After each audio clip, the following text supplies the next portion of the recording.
الحمد لله رب العالمين والعاقبة للمتقين الصلاة والسلام على رسوله الكريم أما بعد فأعوذ بالله من الشيطان الرجيم بسم الله الرحمن الرحيم وما أرسلناك إلا رحمة للعالمين صدق الله العظيم وصدق رسوله النبي الأمين الكريم ونحن على ذلك لمن الشاهدين والشاكرين الحمد لله رب العالمين بلغ العلا بكماله كشف الدجى بجماله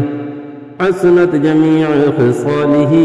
صلوا عليه وآله وأصحابه وسلموا تسليما كثيرا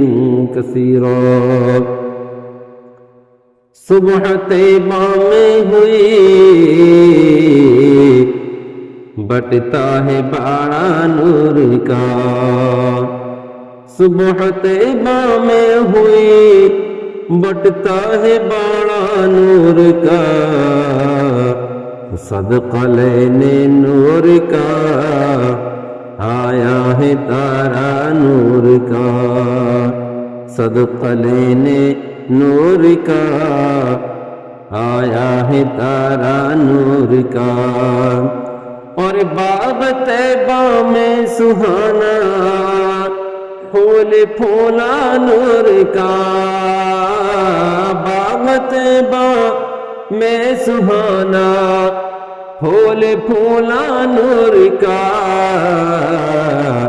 اور مست بو ہے بلبلیں پڑھتی ہے کلمہ نور کا مست وہ ہے بلبلیں پڑھتی ہے کلمہ نور کا اور تاج والے دیکھ کر تیرا ماما نور کا تاج والے دیکھ کر تیرا امامہ نور کا اور سر جھکاتے ہیں الہی بول بالا نور کا سر جھکاتے ہیں الہی بول بالا نور کا اور میں گدا تو بادشاہ بھر دے پیالہ نور کا میں گدا تو بادشاہ بھر دے پیالہ نور کا اور نور و دن دونوں تیرا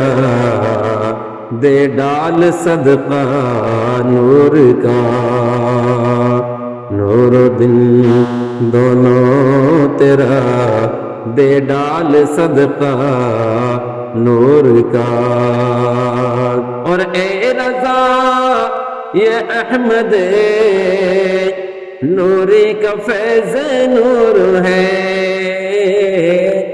اے رضا یہ احمد نوری کا فیض نور ہے اور ہو گئی میری غزل بڑھ کر قصیدہ نور کا ہو گئی میری غزل بڑھ کر قصیدہ نور کا اور نثار تیری چہل پہل پر ہزار عید ربیع الاول نثار تیری چہل پہل پر ہزار عید ربیع الاول اور سوائے ابلیس کے جہاں میں سبھی تو خوشیاں منا رہے ہیں سوائے ابلیس کے جہاں میں سبھی تو خوشیاں منا رہے ہیں۔ درود پاک پڑھیں بآواز بلند، اللہم صلی علی سیدنا محمد وعلی آل سیدنا مولانا محمد مبارک وسلم، صلو علیہ الصلاۃ والسلام علیک یا رسول اللہ وعلی آلک واصحابک سیدی یا نور اللہ صلی اللہ علیہ وسلم۔ اللہ تبارک و تعالی ارشاد فرماتا ہے وما ارسلناک الا رحمتا للعالمین، اے محبوب ہم نے آپ کو تمام جہانوں کے لیے رحمت بنا کر بھیجا۔ ہم نے انسانوں کے لیے بھی رحمت بنا کے بھیجا، جانوروں کے لیے بھی رحمت بنا کے بھیجا، چرندوں پرندوں کے لیے بھی رحمت بنا کے بھیجا۔ الغرض کائنات کے اندر جو بھی سب کچھ ہے اللہ فرماتا ہے ان سب کے لیے رحمت بنا کر بھیجا۔ رحمت بنا کر بھیجنا، انشاءاللہ آپ ہمیں ہر جمعہ یاد دلاتے رہیں گے کہ کہاں رہا ہے یہ نبی کی میلاد ہم بیان کرنے شروع کر رہے ہیں آج سے، کہ نبی کی میلاد مطلب پیدائش۔ تفصیل آپ کے سامنے گفتگو چلتی رہے گی اور آپ جمعہ میں یاد دلاتے رہیں گے کہ آج یہاں سے کرنا ہے، جہاں چھوٹے یہ ذمہ داری آپ کی ہے۔ تو رحمت اور برکت اور زحمت، اندھیرا اجالا، یہ ان سب کی ایک ضد ہوا کرتی ہے۔ اب آپ یہ سمجھئے کہ جب آپ نے مسجد کو تعمیر کیا تھا، تعمیر تو آپ نے جب کیا تھا، اگر مسجد یہاں پہلے سے ہی ہوتی تو آپ بناتے کیوں؟ اب آپ نے مسجد کے اندر لائٹ فٹ کی، لائٹ لگائی کیوں؟ کہ پہلے لائٹ اس کے اندر نہیں تھی۔ جس چیز کی ضرورت ہوتی ہے اس کو لایا جاتا ہے۔ جب لائٹ نہیں تھی تو لائٹ لگائی گئی، جب اندھیرا ہوتا ہے جب اس میں روشنی کی جاتی ہے۔ تو اسی طرح رب فرماتا ہے اے محبوب ہم نے تمام جہانوں کے لیے رحمت، برکت، نور بنا کر بھیج دیا۔ اب ظاہر ہے کہ جب رحمت کی ضرورت آئی ہے، رحمت سے پہلے زحمت ہوگی، برکت سے پہلے بے برکتی ہوگی۔ جب ضرورت پڑی تو رب نے نازل فرما دیا، جب ضرورت آئی تو رب نے اپنے محبوب کو بھیج دیا۔ اب آپ دیکھیں میرے آقا علیہ السلام جب دنیا کے اندر تشریف نہیں لائے تھے، جب آپ پیدا نہیں ہوئے تھے، تو عرب کا دستور، عرب کا حال کیا تھا اور اپنے ہندوستان کا حال کیا تھا؟ تو اس وقت رحمت نہیں تھی، اس وقت برکت نہیں تھی، لیکن رب فرماتا ہے محبوب ہم نے رحمت بنا کر بھیج دیا، کیونکہ ضرورت آن پڑی تھی آپ کو بھیجنے کی۔ اب آپ دیکھیں کہ اگر کسی بچے کے ماں اور ماں باپ دونوں گزر جاتے تھے، باپ مر جایا کرتا، ماں مر جایا کرتی، تو گویا وہ یتیم ہو جایا کرتا ہے۔ تو اب دنیا والے اس کو اس کی جائیداد کا حقدار اور مالک نہیں بننے دیا کرتے تھے، بلکہ اس کو اپنا غلام اور مزدور بنا لیا کرتے تھے۔ عرب کا دستور یہ تھا کہ جو یتیم تھے وہ ان کے غلام بن جایا کرتے تھے، ان کی جائیداد کو ہڑپ لیا کرتے تھے، مال دولت زمین کو ہڑپ لیا کرتے تھے اور اپنا غلام بنا لیا کرتے تھے۔ یہ عرب کا دستور تھا میرے آقا کے آنے سے پہلے۔ اب چلیے کہ کنویں کے اندر کنواں تو شاملاتی ہوتا ہے، اگر کسی غریب آدمی نے کنویں کے اندر سب سے پہلے آ کے پانی کھینچنا شروع کر دیا اور ڈول پہلے ڈال دیا، تو اسی پہلے ڈول ڈالنے پر، پہلے پانی کھینچنے پر جنگ چھڑ جایا کرتی تھی، تلواریں نکل آیا کرتی تھی، یا اس غریب کو مار دیا کرتے تھے، یا وہ اس کے اوپر حملہ آور ہوا کرتے تھے، اور ایک قبیلہ دوسرے قبیلے سے زیادہ پاور رکھتا تھا۔ ایسا جاہلانہ دور تھا۔ ایک اگر آدمی زیادہ عمر گزیدہ یا زیادہ مالدار آدمی ہے اور اس نے کنویں پہ آ کر اپنا ڈول پانی کے اندر کنویں کے اندر ڈال دیا اور اس سے کوئی اور تگڑا انسان کوئی دوسرا رئیس آتا ہے تو وہ اس کو گوارا نہیں کرتا تھا کہ ہم سے پہلے یہ پانی کیسے پی سکتا ہے، تو تلواریں کھچ جاتی، تلواریں نکل آتی اور کافی آدمی مر جایا کرتے، کافی خون بہتا اور سالوں سال اس پانی کی بابت جنگیں چھڑی رہتی تھی۔ یہ نبی کے دور سے پہلے کی بات ہے۔ اور اگر کسی عورت کا مرد مر جایا کرتا، کوئی عورت بیوہ ہو جایا کرتی اور کسی عورت کا شوہر دنیا سے چلا جایا کرتا، تو اس عورت کو یہ حق نہیں تھا کہ آزادی کے ساتھ اپنی زندگی گزار سکے، تو پہلے تو اس کو قید کیا جاتا، شوہر کے مرنے کے بعد اس کو قید کیا جاتا تھا، ایک بند کمرے کے اندر قید کیا جاتا تھا، اس کو لوک کیا جاتا تھا اور جو اس کے اندر سوراخیں ہوتی تھی ان سوراخوں کے اندر سے روٹی کھانا پانی اس کو دیا جاتا تھا، اور جتنا وقت مقرر تھا کہ اتنے دن، 1 سال یا 6 مہینے، جتنے دن بھی اس عورت کو بند کرتے تھے، یا تو اس بند کمرے میں گھٹ گھٹ کر وہ عورت مر جایا کرتی، اور اگر زندگی نکلتی، اگر اس کی زندگی باقی ہے تو اب اس کو پھر بھی جینے کا حق نہیں ہے، اس کو گدھے پر بٹھا کر اور اس کا چہرہ کالا کر کے مکے کی گلیوں میں گھمایا کرتے تھے، مکے کی گلیوں میں دوڑایا کرتے تھے، اور سب آدمیوں کے ہاتھوں میں، بچوں کے ہاتھوں میں اونٹ کی مینگنیاں رہا کرتی تھی، کنکریاں رہا کرتی تھی، اور ان کنکریوں کو اس عورت کے مارتے تھے، دور دور سے اس عورت کو مارتے تھے، اور یہ اعلان کرتے تھے یہ اتنی منحوس عورت ہے، یہ اپنے مرد کو کھا گئی، اپنے شوہر کو کھا گئی، اور اس کی نحوست کی بنیاد پر اس کا شوہر مر گیا۔ یہ حال کب کا تھا کہ جب نبی تشریف نہیں لائے تھے۔ اگر کسی عورت کا مرد گزر جاتا ہے، کسی عورت کا مرد مر جاتا ہے، تو اب اس کو جینے کا حق نہیں ہے۔ تو کچھ عورتیں تو اس طرح کیا کرتی تھی کہ مرنے کے بعد ہمیں سکون سے جب بھی نہیں رہنے دیا جائے گا، مرنے کے بعد ہمیں چین نہیں لینے دیا جائے گا، تو وہ زندی عورتیں اپنے مرد کے ساتھ زندہ دفن ہو جایا کرتی تھی۔ اگر ان کو جلایا کرتے تھے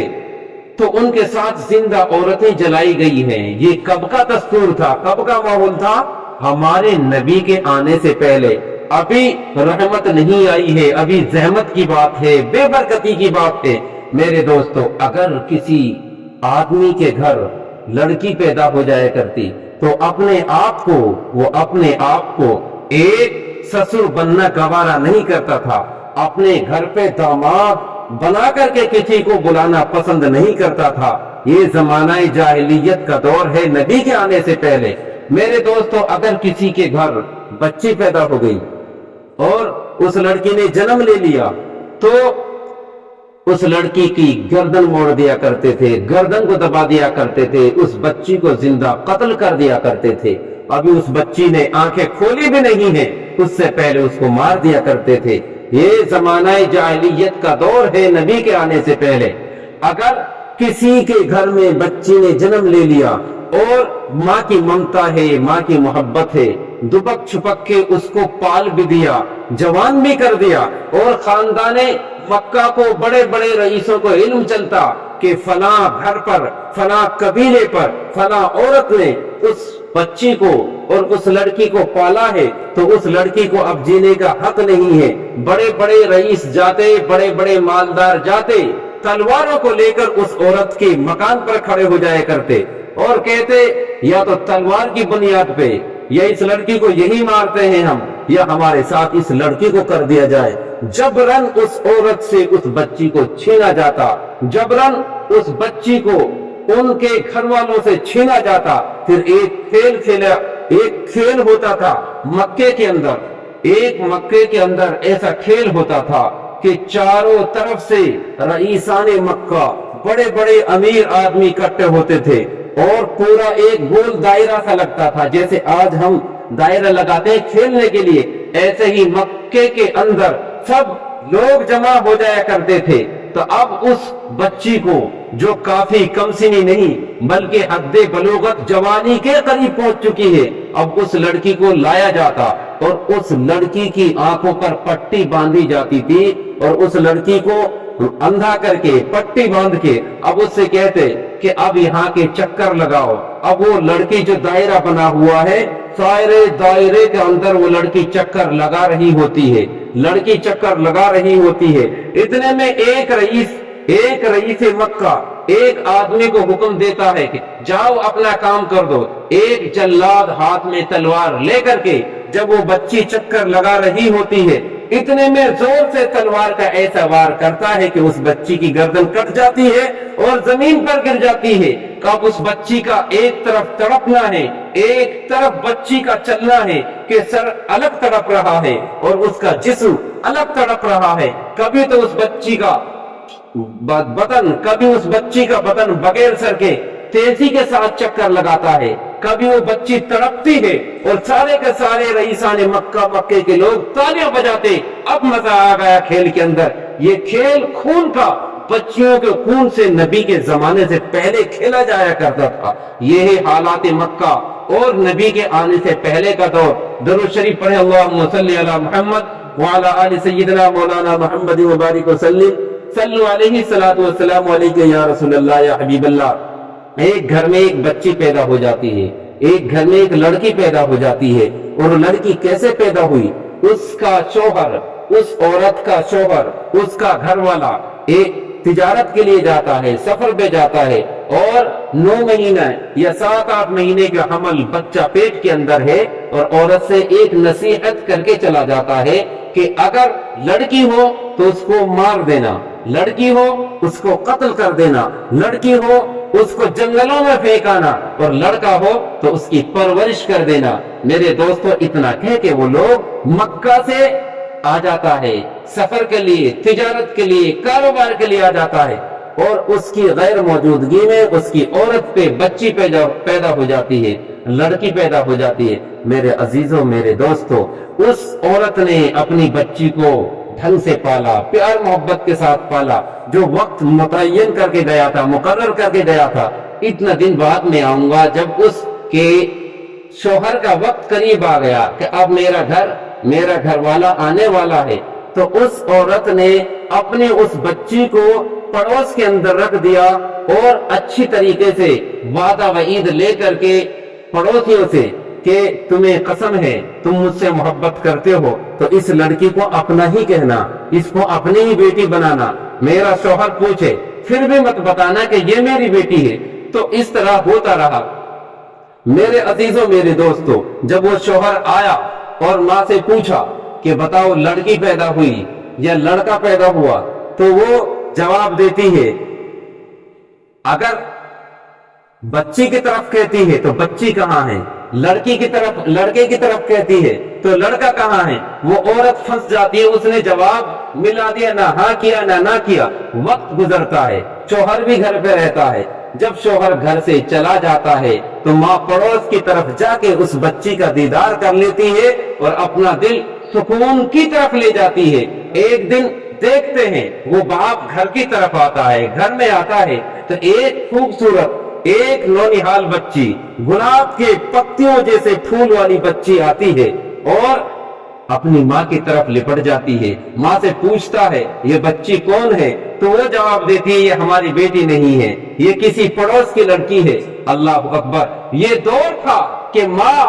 اپنی بیٹی کو بیٹی نہیں کہہ سکتی تھی، ماں اپنی بیٹی کو پیار نہیں کر سکتی تھی۔ کس وجہ سے؟ زمانہ جاہلیت کا دور تھا، نبی تشریف نہیں لائے ہیں، تو اب وہ شوہر پوچھتا ہے جب ہماری بیٹی نہیں ہے تو کچھ پیار وہ بھی کر دیتا ہے، لیکن یہ اللہ نے ایک قدرتی لچک دی ہے ماں باپ کے دلوں میں، وہ بچی باپ کی طرف بھی بڑھ رہی ہوتی ہے اور اس کی طرف بھی جی آتا ہے اور باپ کا بھی اس کی طرف دل کھچ کے چلا جاتا ہے، لیکن پھر وہ بچی اسی گھر میں چلی جاتی ہے، اس کو بھیج دیتی ہے ماں کہ جاؤ اپنے گھر جاؤ۔ اور اللہ اکبر! بچی کو کیا علم ہے، ماں کو کیا علم ہے؟ جب اس باپ کو علم چلا، اس باپ کو معلوم چلا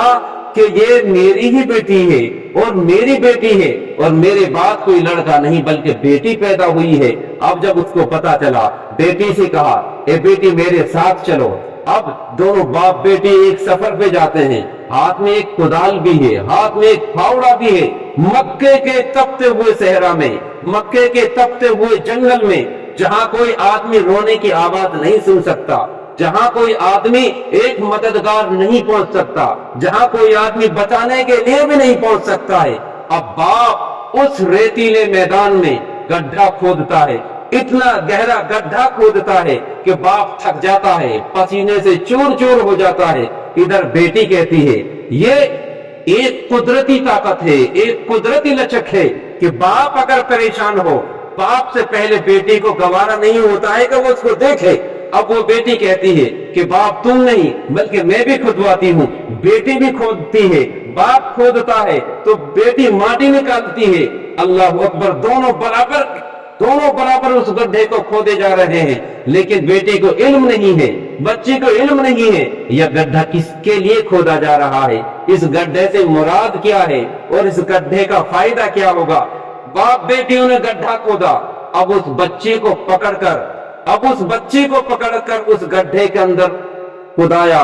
اس کے اندر اس کو ڈالا۔ اب وہ بچی جب اس کے اندر اتری تو بچی کے قد سے زیادہ، بچی کے قد سے گہرا وہ گڈھا تھا۔ بچی کو اس میں اتارا، لڑکی کو اس میں اتارا، لڑکی کھڑی ہو جاتی ہے۔ اب باپ اپنے ہاتھوں سے، پھاوڑے سے، کدال سے یا جو بھی اوزار تھے، اس مٹی کو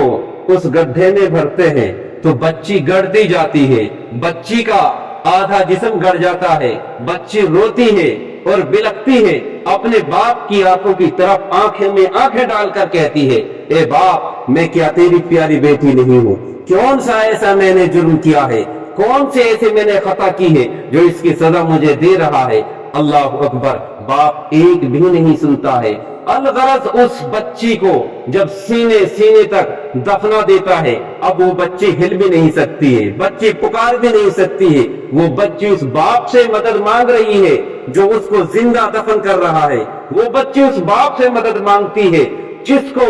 اس نے اپنی ماں کا پیار بھی نہیں لینے دیا۔ اللہ اکبر، یہ باپ کا وقت ہے اور یہ بیٹی کا وقت ہے، یہ زمانہ جاہلیت کا وقت ہے کہ آج بیٹی باپ کی طرف دیکھی جا رہی ہے، باپ کو ترس نہیں آتا ہے۔ الغرض وہ بچی دعا کرتی ہے کہ مولا کوئی ایسا رسول بھیج دے، مولا کوئی ایسا نبی بھیج دے، مولا کوئی ایسا پیغمبر بھیج دے جو دنیا میں عورتوں اور بچیوں کو جینے کا حق عطا فرما دے، جو ان کے لیے اچھا انصاف لے کر کے آئے، جو ان کے لیے اچھا پیغام لے کر کے آئے، جو ان کے لیے اچھا سکون لے کر کے آئے۔ وہ بچی دعا کرتی ہے کہ مولا بچیوں کو پالنے والا، بچیوں کو زندہ رکھنے والا عرب کے اندر کیا پوری دنیا کے اندر کوئی بھی نہیں ہے۔ وہ بچیاں دعا کرتی ہیں کہ مولا اپنا آخری پیغمبر بھیج دے، اپنا آخری رسول بھیج دے۔ رب فرماتا ہے وما ارسلناک الا رحمتا للعالمین، ہم نے بھیج دیا اپنا رسول تمام جہانوں کے لیے رحمت بنا کر۔ میرے دوستو، نبی کے آنے کی ضرورت تھی، رحمت کی ضرورت تھی، برکت کی ضرورت تھی، مسائل نہیں تھا، شریعت نہیں تھی اور اجالا نہیں تھا، بلکہ اندھیرا تھا۔ تو میرے آقا علیہ الصلوۃ والسلام کو رب تبارک و تعالیٰ نے بھیجا تو اعلیٰ حضرت ارشاد فرماتے ہیں صبح طیبہ میں ہوئی بٹتا ہے بارہ نور کا اور صدقہ لینے نور کا، آیا ہے تارا نور کا۔ آج اس تارے سے، آج اس چاند سے ہر کرن، ہر ستارہ صدقہ لے گا۔ اور ارشاد فرمایا باغ طیبہ میں سہانا، پھول پھولا نور کا اور مست بوندیں بلبلیں پڑھتی ہے کلمہ نور کا۔ اور آگے ارشاد فرمایا اے رضا یہ احمد نوری کا فیض نور ہے، اور ہو گئی میری غزل بن کر قصیدہ نور کا۔ میرے دوستو، ٹائم تو اب انقریب ہے، میں نے آپ کو خامیاں گنائی ہے، یہ وہ وقت گنایا ہے کہ نبی کا دور سے پہلے کیا وقت تھا اور آج کے دور میں آپ کیا دیکھ رہے ہیں۔ اگر ایک غریب مزدور کماتا ہے، ایک ایسا بھی ہوتا ہے جس کا قبیلہ کمزور ہے، جس کے آدمی کمزور ہے، جس کے آدمی نہیں، غریب آدمی اگر محنت کر کے کچھ روزی اکٹھی کرتا ہے، مزدوری لاتا ہے، تو اس کو رئیسان مکہ راستے میں گھیر لیا کرتے تھے اور اس کی مزدوری کو ہڑپ کر لیا کرتے تھے۔ اور نبی کے آنے سے پہلا ایسا بھی وقت ہے، اگر کوئی غریب کماتا ہے رئیسوں کی طرف سے ٹیکس ہوا کرتا تھا، اگر وہ 100 کماتا ہے تو 80 رئیسان مکہ کو جمع کرتے تھے اور 20 روپے سے وہ اپنا گزارا کرتا تھا۔ یہ نبی کے آنے سے پہلے کا زمانہ ہے۔ میرے دوستو، نبی علیہ السلام جب دنیا کے اندر تشریف نہیں لائے تھے تو معبودوں کا کام کیا تھا؟ اتنے خدا لوگوں نے بنا لیے، کروڑوں خدا تو ہندوستان کے اندر موجود تھے۔ میرے دوستو، نبی کے آنے سے پہلے وقت کیا تھا کہ جب سورج کی تپش زیادہ پڑتی، جب سورج کی کھنک زیادہ پڑتی، جب سورج کی گرمی زیادہ پڑتی تو لوگ کہتے یہ ہمارا معبود ہے، یہ ہمارا خدا ہے۔ جب تپش میں چھوٹتے تو سورج کو اپنا خدا کہتے، اور جب سورج ڈوبتا، رات میں 14ویں کا چاند جب طلوع ہوتا تھا تو سارے کے سارے چاند کو دیکھ کے کہتے تھے کہ یہ ہمارا خدا ہے، یہ ہمارا معبود ہے، یہ ہمارا خدا ہے۔ اگر کہیں سمندر کی طرف وہ چلے جاتے، سمندر کو بہتا ہوا دیکھتے، جب سمندر سے ڈرتے، جب سمندر کی موجوں سے ڈرتے تو کہنے پر مجبور ہو جاتے وہ سب خدا نہیں ہے بلکہ یہ ہمارا خدا ہے۔ پانی سے ڈرتے تھے، جب وہ